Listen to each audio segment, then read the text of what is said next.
the chairperson of the Portfolio Committee and all members of the Portfolio Committee, Deputy Minister, Honorable Beneswat,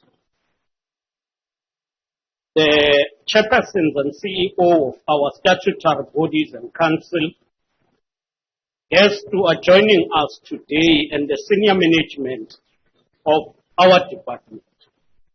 We present this budget vote today on a day coinciding with George Lovo's birthday, a distinguished stalwart and icon of our liberation.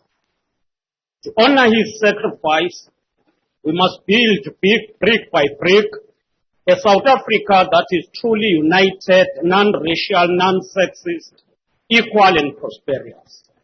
As the department, we will make our contribution in cementing the vision for South Africa that leaves no one behind, as clearly articulated in the 2023 State of the Nation's address by His Excellency President Cyril Matamela Ramaphosa. During this Africa Month, we reaffirm our commitment to a better Africa and a better world, which can be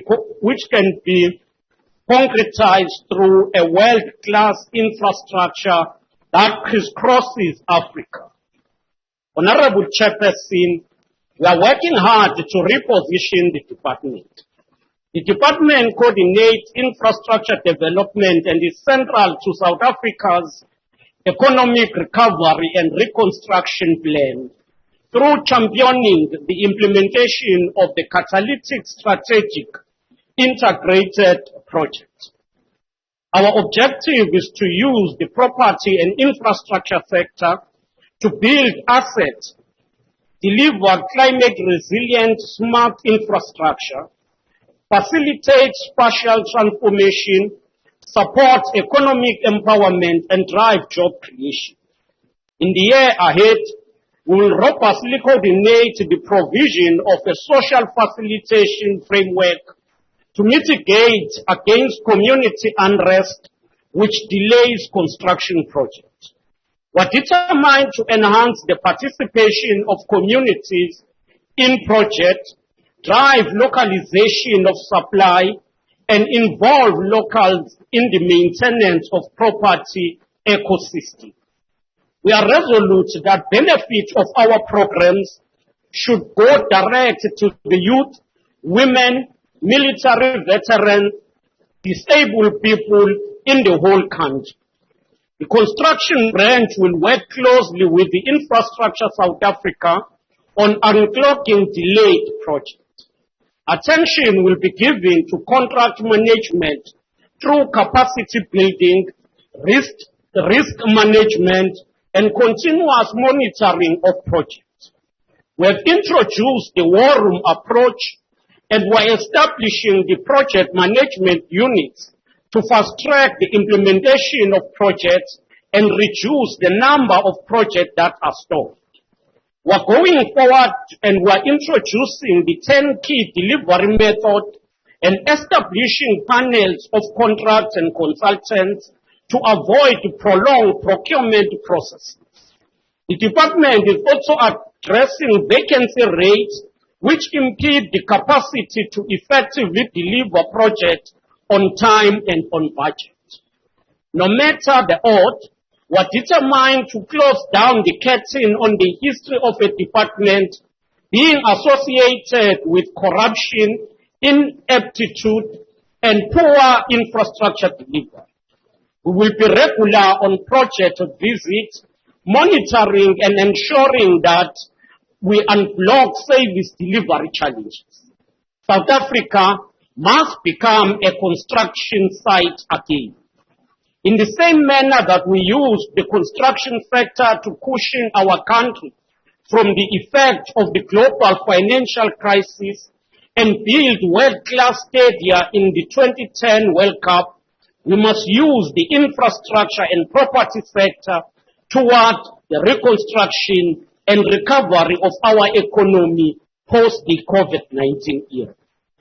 ISA will continue to serve as our special purpose vehicle that will focus on ensuring that we have a well-packaged project that are financially viable, catalytic in impact, and are delivered on time with all stakeholders meeting their commitment.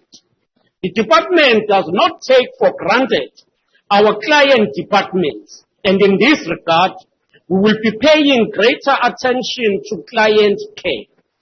Our supply chain, legal and other line function units, as well as departments, will meet regularly to address all transversal challenges. The department must not be a soft target of unscrupulous service providers who at times cheat the department through shoddy workmanship and project stoppages, claiming liquidation of companies. Equally, we will ensure that our programs contribute toward transforming the construction, maintenance, and management of infrastructure sector in the country. We must address the imbalance that persists from the misrule of the era of apartheid colonialism. To address the impact of floods in KwaZulu-Natal, 18 land parcels were released by the department for the purposes of accommodating communities, including those affected by the 2022 floods. At the start of March this year, 4 land parcels were released to Msunduze local municipality for the purpose of accommodating communities, including those displaced by floods. In support of the country's initiative to restore dispossessed land to rightful owners, 221 land parcels have been released to the Department of Agriculture, Land Reform and Rural Development for the transfer to the approved land claimant. The target of 10,000 hectares have thus far been significantly exceeded. Approximately 1,576 hectares is earmarked to be released during the financial year of 2023-2024. In support of human settlement development, 44 land parcels have been released to the Housing Development Agency to fast-track development of houses. In the 2023-2024 financial year, approximately 6,320 hectares is earmarked to be released for human settlement purposes. To address land risk distribution and to address the skewed patterns of ownership, 125 land parcels was released from the department to support subsistence farmers and ensure food security. The issue of land, ukubuyiswa komhlaba, kumele sikusheshise. Umhlaba siwunikezele bonke abantu, including labo abasemakhaya angeke baba namali yokuthenga amaplazi ngokwabo.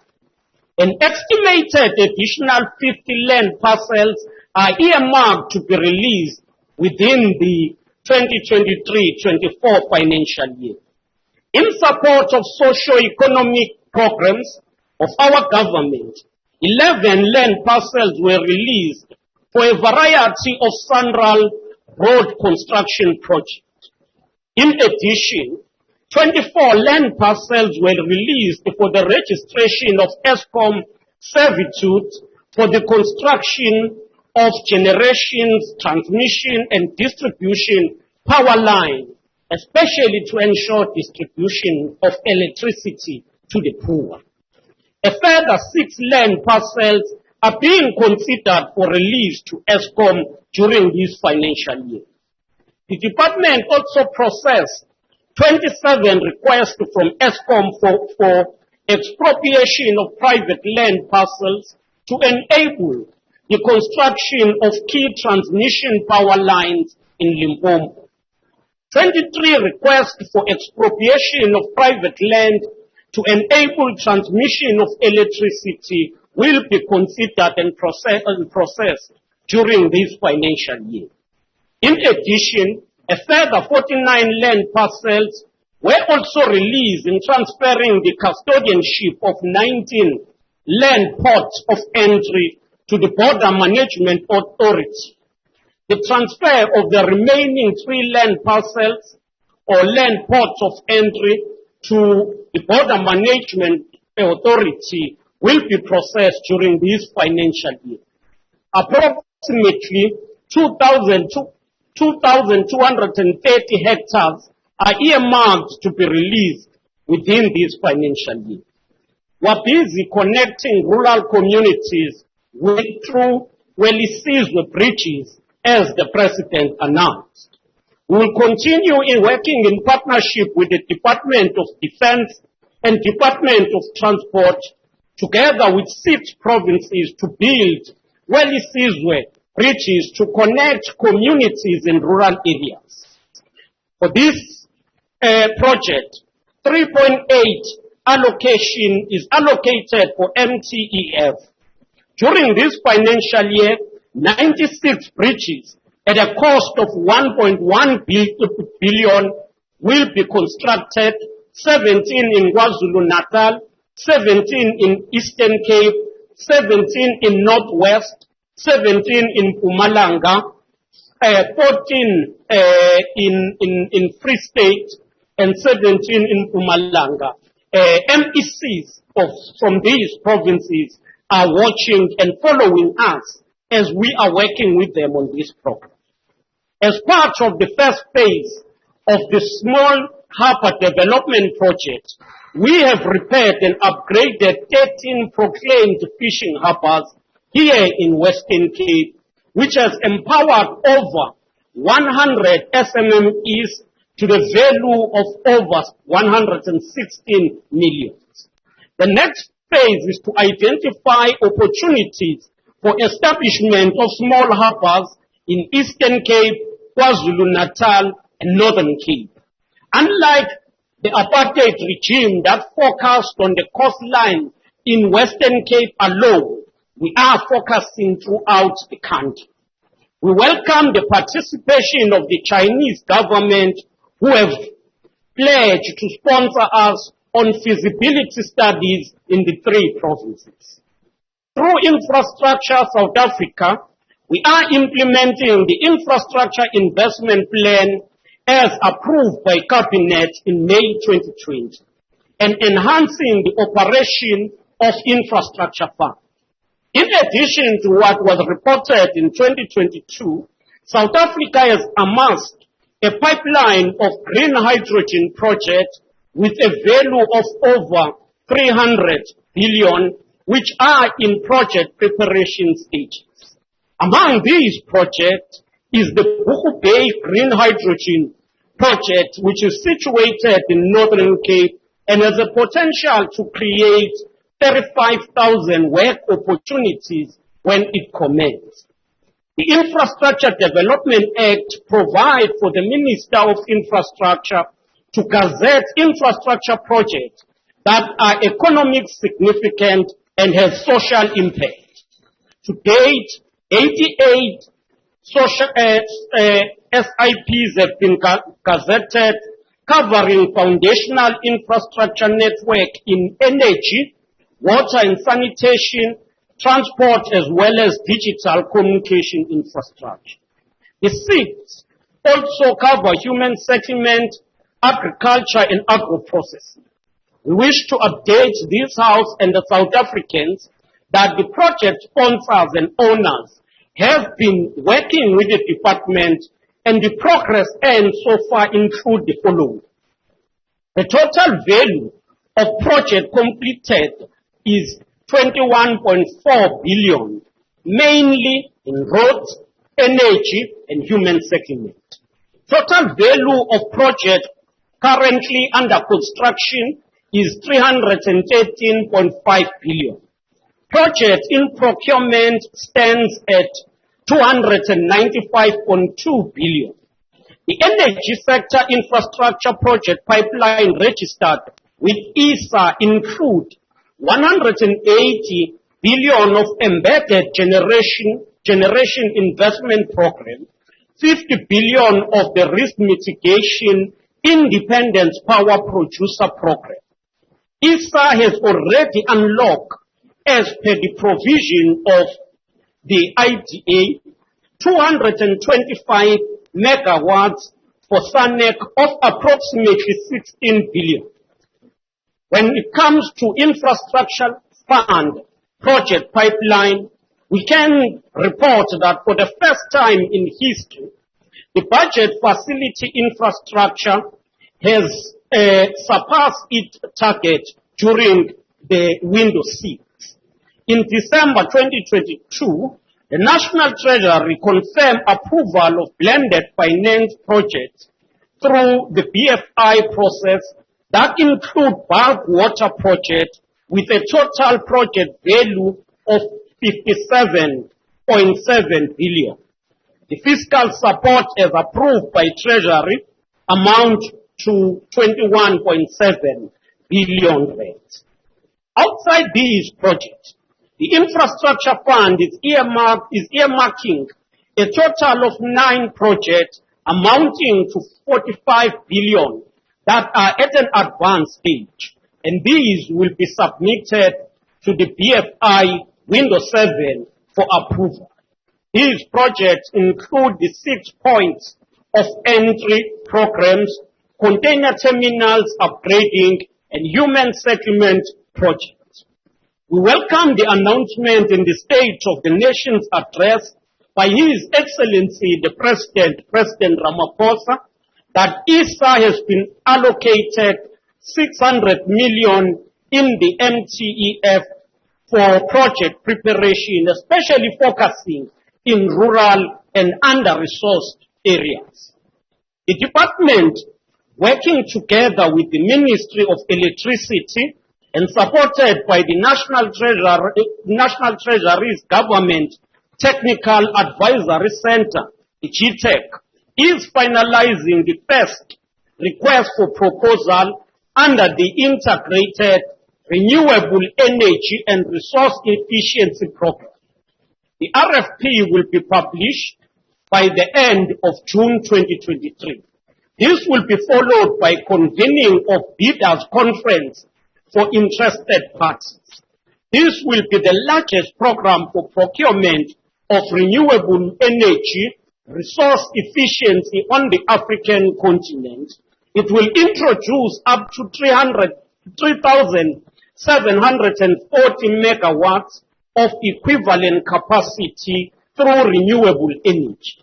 And such socio-economic benefits include 1.3 direct contribution to the GDP, the creation of over 13,000 new small enterprises, and an estimated of 503,000 jobs, together with skilling opportunities.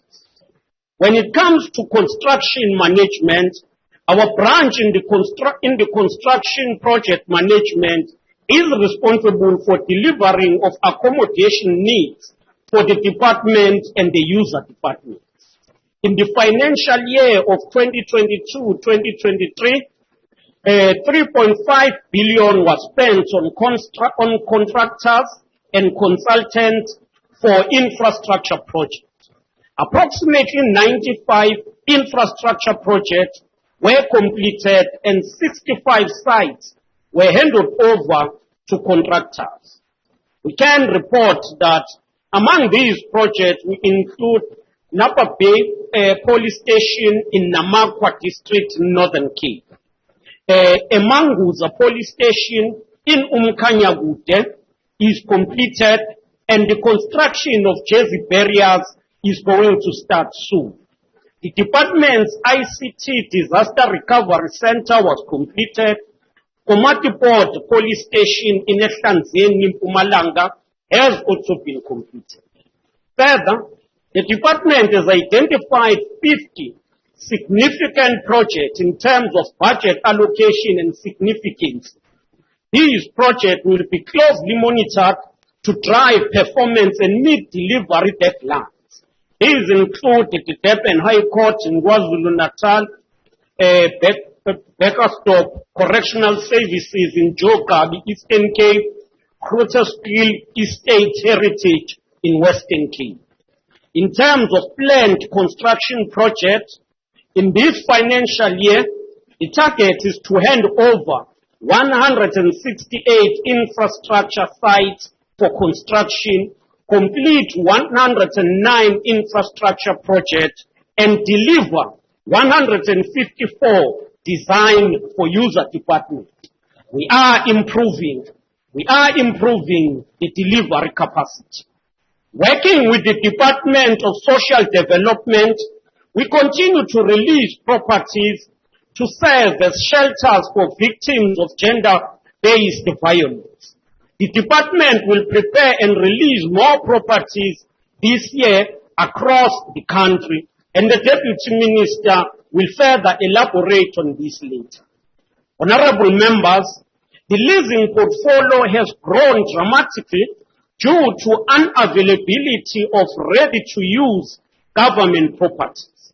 Over the years, user department preferred to use leased properties, resulting to the ballooned budget of over 5 billion per annum. To reduce department's dependency on leasing portfolio, we are enhancing the refurbishment, operate and transfer program. We cannot continue to depend to the private sector. We must have government properties refurbished and then handed over later to government. In terms of the top 20 compliance Q4 report, the initial leases were 571 and have been reduced to 132. The department has achieved a total reduction of 273 million for 330 leases through negotiating. And this tells you the amount which the private sector charge us, which if you compare to the private sector, what they lease to others, company to company, is very less to what they charge us as government. A target for this financial year is the reduction of 200 million. With regard to maintenance of infrastructure, it is a fact that poor maintenance of infrastructure compromises our economy and poses a risk to the lives of the people. The ring-fencing of budget for infrastructure maintenance through the National Treasury now requires implementation with precision. We intend allocating maintenance team and conducting planned maintenance to each client department and submit a quarterly report to accounting officers of each department. Together with the Deputy Minister, we are setting new standards to inform service level agreement with lease building and focus on maintenance, as well as enhancing our building to be smart and energy efficient. The department is determined to reduce the over-reliance on reactive maintenance by implementing preventative contracts through term contracts as well as total facility management contracts. There are 3 total management contracts for Batupile House, Vatas, and 1 military hospital that are currently ongoing. They have been in place for 3 years rather, and anyone who has gone to this facility will attest to the high standard that is preserved. The total number of term contracts awarded in 2022-23 are 163. The number of conditional assessment completed in the previous financial year was 107 on prioritized properties and 140 conditional assessment were completed on critical components. In the current financial year, a total of 15 total facility management contracts are projected at an estimated value of more than 434 million for over a period of 3 years. All total facility management companies are aligned and will be compelled to support SMMEs focused on the creation of jobs for women, youth, and disabled people. Conditional assessment will be carried out by a multidisciplinary technical team from a panel in place for an initial 82 facilities. Eradication of asbestos project is underway with a budget estimate of 10 million. The repair and follow-up maintenance of 110 water and waste water treatment facilities as identified by the Green Drop Audit with a projected budget requirement of 250 over the medium-term expenditure framework. We cannot tolerate the invasion and extortion in construction sites. The Global Initiative Against Transnational Organized Crime report revealed that extortion in 2019 led to the delay of 180 construction projects worth 63 billion rand in South Africa, and this cannot be tolerated. Criminal syndicates who sabotage the economy, impede the delivery of infrastructure, and obstruct job creation are nothing but enemies of the poor and our country. And therefore, we're pleased with the progress that is made by SAPS and will continue to work with SAPS in this regard. With regard to the development of skills in the built industry, in 2023-24, the department is awarding 100 bursaries across provinces for youth who will study built environment qualification at a value of 16 million. More needs to be done to address skill shortages, and the focus must be given to black women, especially to ensure that young girls are empowered to enter this space. Through the Youth Professionals Program, 79 candidates will be recruited for 2023-24 financial year. Currently, a total number of 108 youth are employed under the Work Integrated Learning Program and Graduate Internship Program.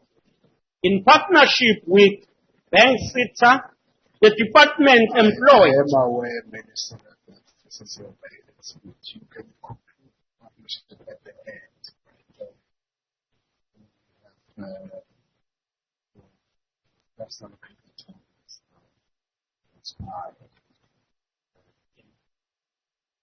Yes, please wrap up.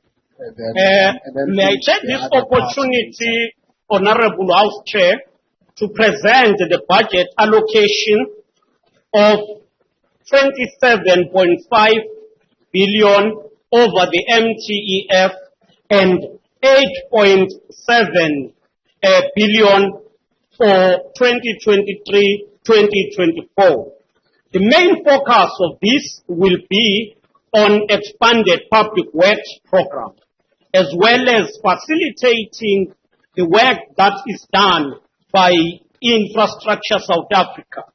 We have a number of projects. Thank you, Honorable Minister. Thank you.